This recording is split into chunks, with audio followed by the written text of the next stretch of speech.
Hey everyone, so in today's video, I'm going to go over how I scaled my store from 0 to 200K, and I'm going to go over the Facebook ads portion today. I'm going to talk about how I tested, how I scaled, and how I kept consistent results throughout the month, and the different strategies that I use to horizontally and vertically scale. You're going to see a day-by-day progression of the testing phase because, especially as a beginner, that's one of the biggest worries that I had was, you know what, I'm doing good this day, but I'm doing bad this day. What do I do? Is this what I'm supposed to be seeing? Is it not? So if you have those doubts, keep watching this video because I'm going to talk about exactly what they mean, and honestly, you should really not be worrying. So with that being said, let's get right into the video.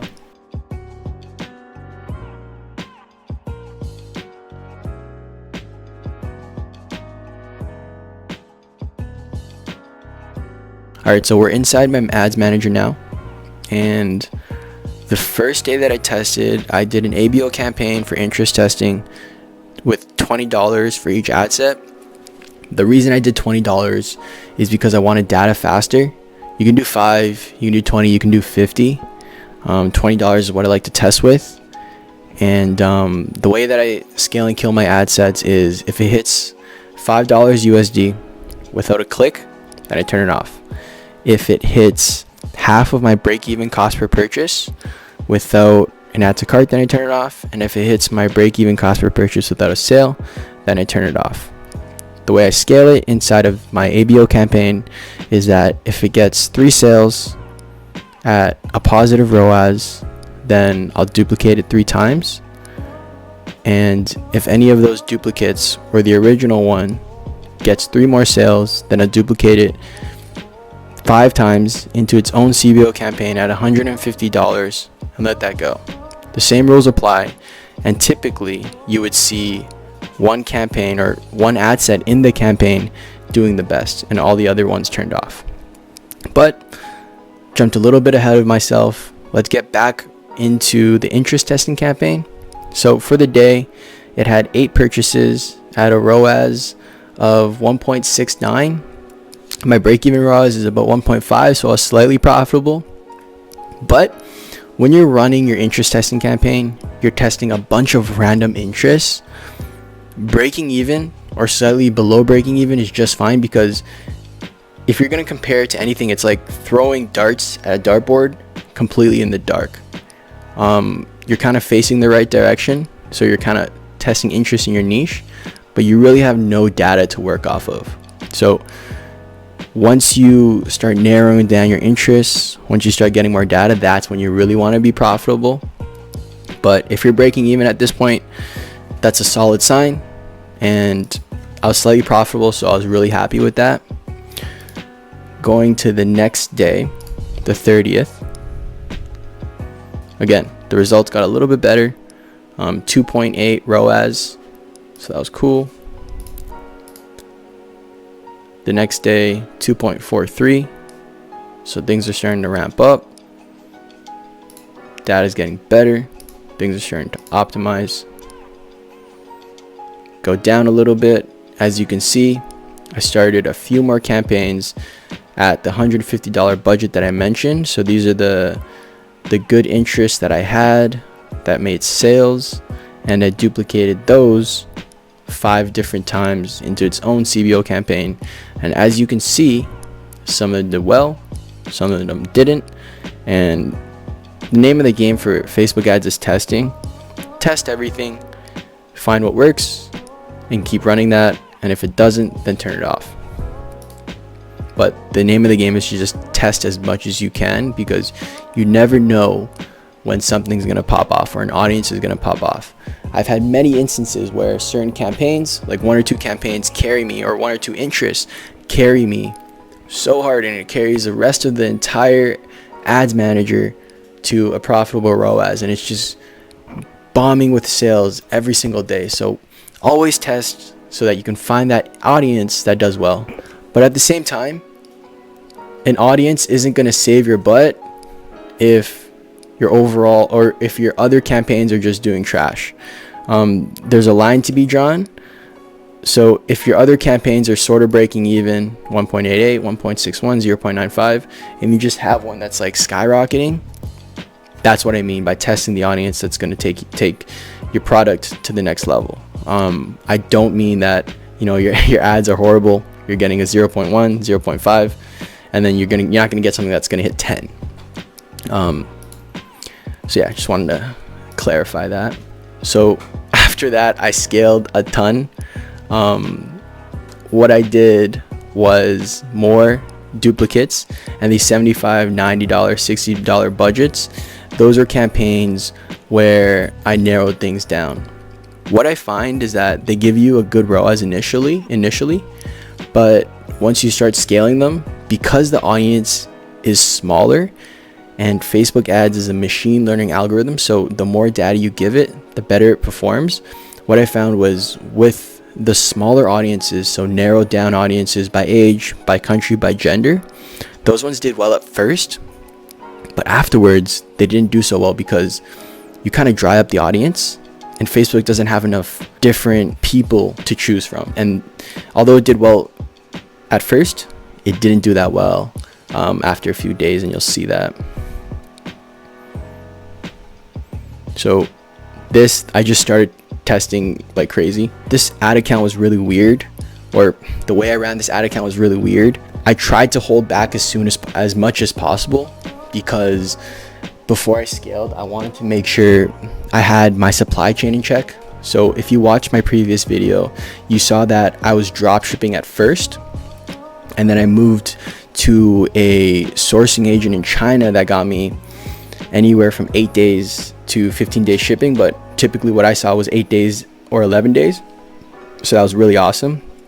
But yeah, the reason why I didn't go crazy and go lookalikes as soon as possible was because I was holding back. I didn't want to scale like crazy, and I only wanted to scale like crazy once I had a proper back end, proper shipping times, bundles to increase my average order value. So I don't think I did lookalikes until 2 weeks in, or until I had like 500 orders. I typically start doing lookalikes at 150 orders. I started doing 75% lookalikes at 2,000, at 2,075% video views. I started doing view contents at 2,000, but I think I waited until like 10,000 for this one. So once I did do my lookalikes, they had a ton of data, and they performed very, very well. So I'm still doing audience or interest testing here, and what I'm doing here is, again, duplicating it 5 times. I'm narrowing down by age, by gender, by placement, and as you can see, they did well at first, but they started to die down because the audience was so small. So let's check it out. Let's go back to the second, 3.71 ROAS. Let's go to the fourth as they start to die down.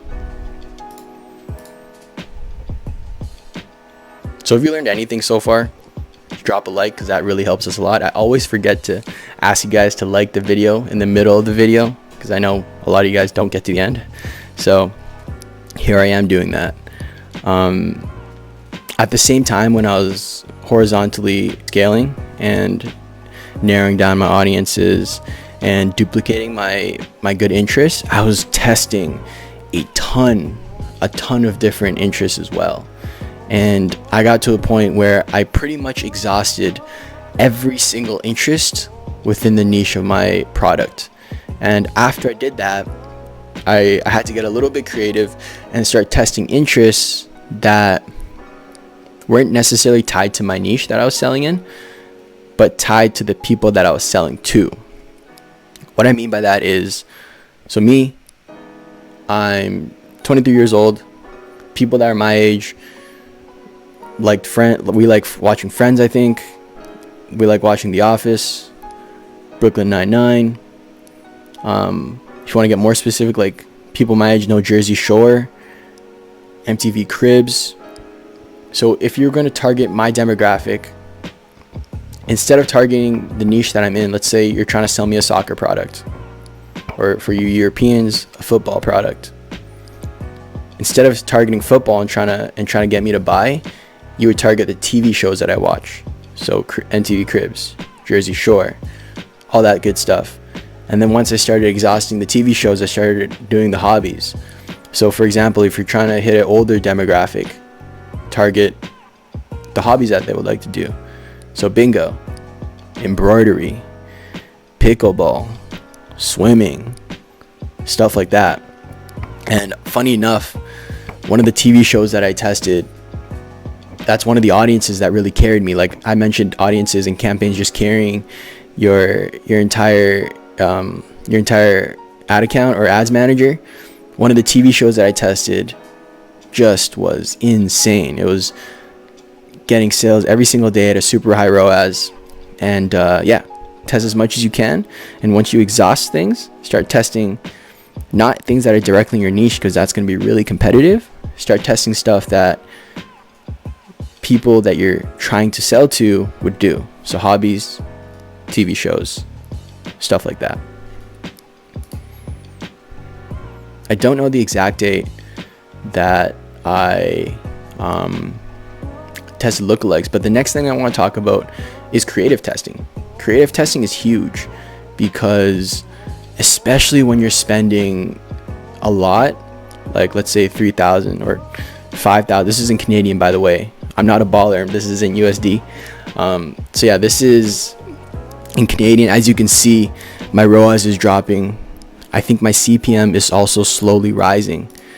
And that's just, again, that's a result of creative fatigue. One way to beat that is to test more creatives. But the reason why you're getting so much creative fatigue or audience fatigue is because you're spending so much and you're showing your ad in front of so many people, so people get bored of it so much more quickly. So the way to combat that is you just have to test creatives a lot more. That's something I tested a ton of creatives, but at the same time, I still didn't test enough, and that's one thing that I did wrong in scaling these ads, and that's one thing that I'm going to take with me the next time I scale this hard. So here it is. This is when I introduced the new creative. So as you can see, yesterday, or the 7th, I had $19 CPM and it went to 14.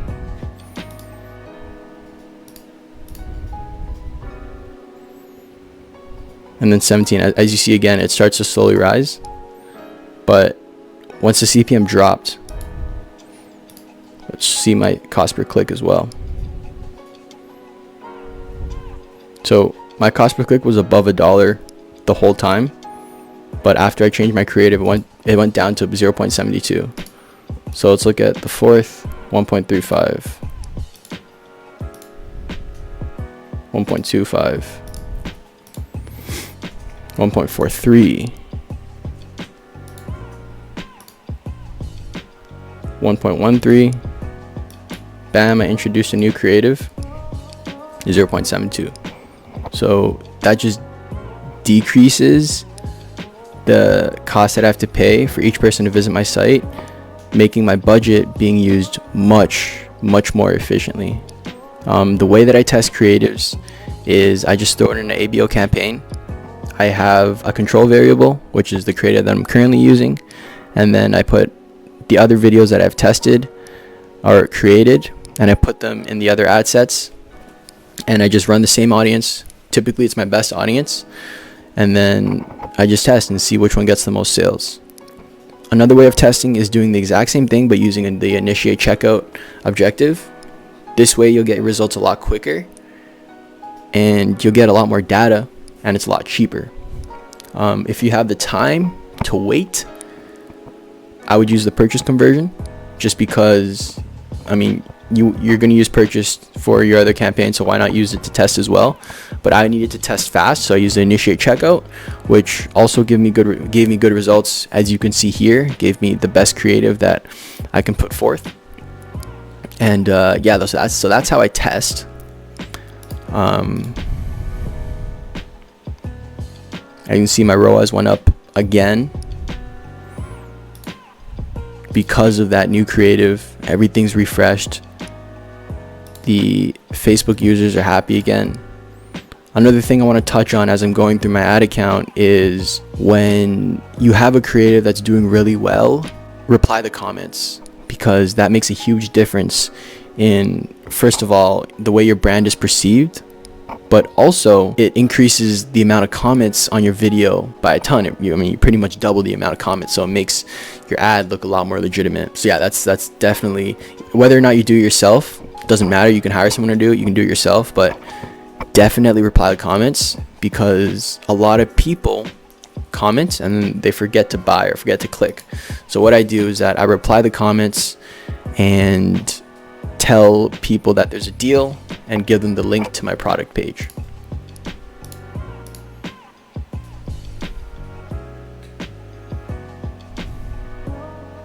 So here's the volatility of Facebook. The best way to battle volatility is just to test as many creators as possible. Like I said before, I didn't test as much as I need to. I tested a ton, but I did not test as much as I needed to. And I did not refresh these creators as much as I needed to. Especially because at this point, I was spending 5,000 Canadian a day. And again, the people are getting bored of what they're looking at. So the next thing I want to touch on is lookalikes. The way that I do lookalikes is pretty straightforward. I test the value-based lookalike, the custom audience lookalike, so 7, 14, and 30 days. So I test everything.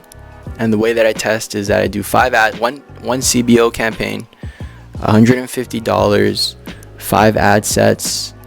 The lookalike percentages are 0 to 1, 1 to 3, 3 to 5, 5 to 7, 7 to 10. That's the way I like to do it. I know that pretty much every other percentage works, but that's just my preference. I've also tested with minimum ad spends for each ad set, and with and without. I found that with minimum ad spends, it works the best.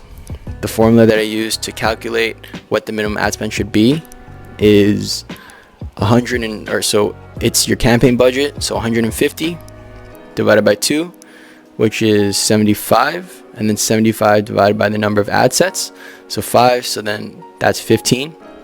So I put my minimum ad spend to 15.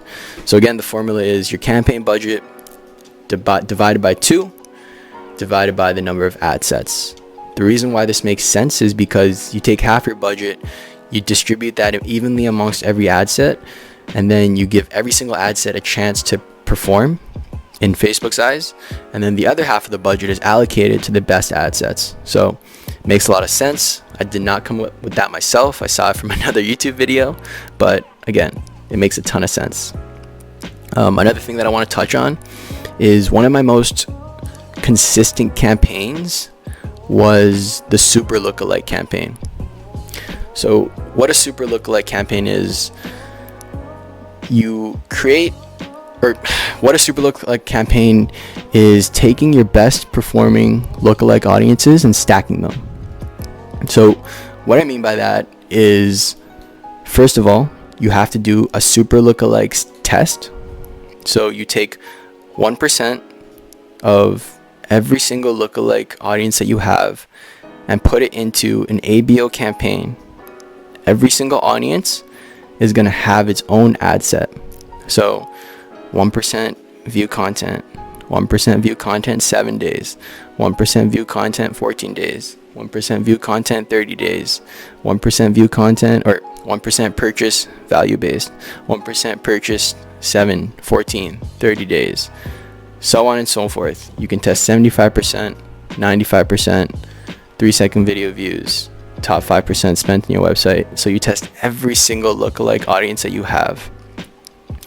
You set that to, let's say, $20 a day, and let that run for 3 days.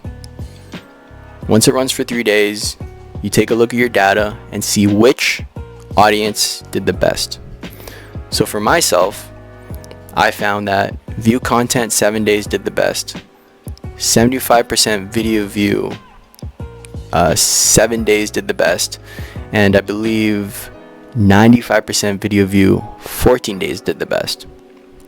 So now, the reason why it's called a super lookalike is because I stack those 3 audiences in the regular CBO campaign. So again, I would do a CBO campaign, 5 ad sets. The percentages are still 0 to 1, 1 to 3, 3 to 5, 5 to 7, and 7 to 10. But the difference is we're stacking 3 of those audiences together. So for the 1% ad set, we're going to have the view content, the 75%, and 95%, all 1%. At the 1 to 3 ad set, we're going to do the, again, same thing, view content, 75%, and 95%. For 3 to 5, same thing, 5 to 7, same thing, 7 to 10, same thing. So why does this work? The reason why this works so well is because, again, I'm going to go back to the machine learning aspect of Facebook ads. And the same reason why it works so well is the same reason why my narrowed down ad sets don't work so well. So if you recall, the reason why my narrowed down ad sets don't work so well is because it didn't give Facebook a lot of data.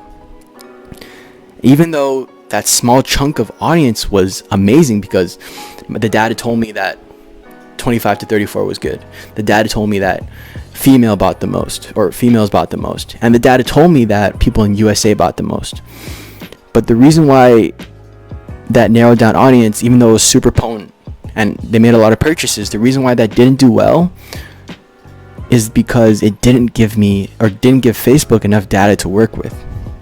On the contrary, the reason why super lookalikes do so well is because you give it a ton of data. You give it 3 different audiences that are proven to do well, and you stack them together so that, let's say on day 1, view content, Facebook sees that the view content lookalike audience, they're killing it. So let's allocate the money there. But the next day, maybe 75% is doing well, and the next day maybe 95% is doing well. So by having the 3 ad sets that are proven with the super lookalike testing campaign, by having those 3 stacked inside that campaign, that's why it gave me such consistent results, because on any given day, Facebook can rely on 3 different audiences, or the size of 3 different audiences, to make sales. So again, the more data, the better. Same thing with interest. You can do a super interest campaign. If you have 3 interests that are killing it, put them together, put them in a CBO, 1 ad set, 3 interests, or 4 or 5, and just let Facebook go to town and pick and choose which interest they want to use on that given day to get you sales. So that takes me throughout my journey of Facebook ads. I know I didn't go through the entire month, but I went through, I think, 10 or 11 days, just so that you can see, as a beginner, or if you're experienced, just so that you can see how a successful Facebook ad campaign looks like, so that when you're looking at your own campaign, you don't have the doubts that, oh, you know what, I'm unprofitable today, what should I do? Or I'm having bad results, or I'm having good results, what should I do? So hopefully you can see my day-by-day results, and that helps you out whether you need to turn off your ads, or scale them, horizontally scale them, or vertically scale them. Hopefully you get some ideas on what you need to do. And of course, if you have any questions whatsoever, you can leave them down in the comments below. I'll be more than happy to help you guys out. And with that being said, thank you so much for watching this video, and I will see you guys next time. Peace.